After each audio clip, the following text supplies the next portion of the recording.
C'est le ventre mou de la gestion des ressources humaines au ministère de l'Éducation nationale. L'écrasante majorité des enseignants les plus expérimentés exercent dans les centres urbains.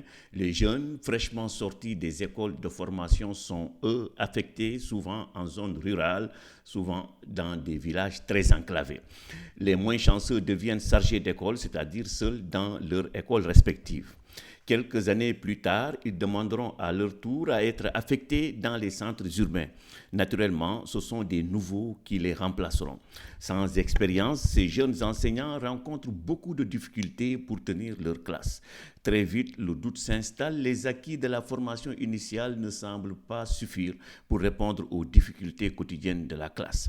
En sous-effectif, les inspecteurs peinent à les encadrer.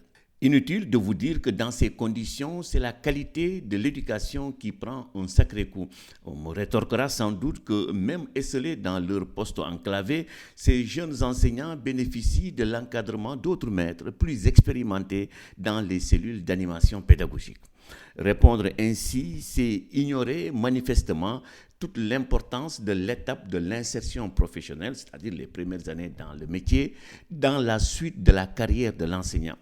Plus elle est réussie, mieux l'enseignant se rassure et assure le reste de sa carrière, explique Joséphine Mukamurera, citant plusieurs chercheurs. Tous s'accordent pour dire que les premières expériences en carrière exercent une influence déterminante à la fois sur le développement professionnel ultérieur et sur la persévérance professionnelle. C'est dire que l'encadrement des jeunes enseignants pendant la phase d'insertion professionnelle ne doit pas être occasionnel. Il doit plutôt être régulier, voire quotidien, pour leur permettre de consolider les compétences essentielles à la pratique du métier. Pour ce faire, le recrutement massif d'inspecteurs, comme l'a préconisé le président Macky Sall, pourrait en partie aider à résoudre le problème d'encadrement des jeunes enseignants.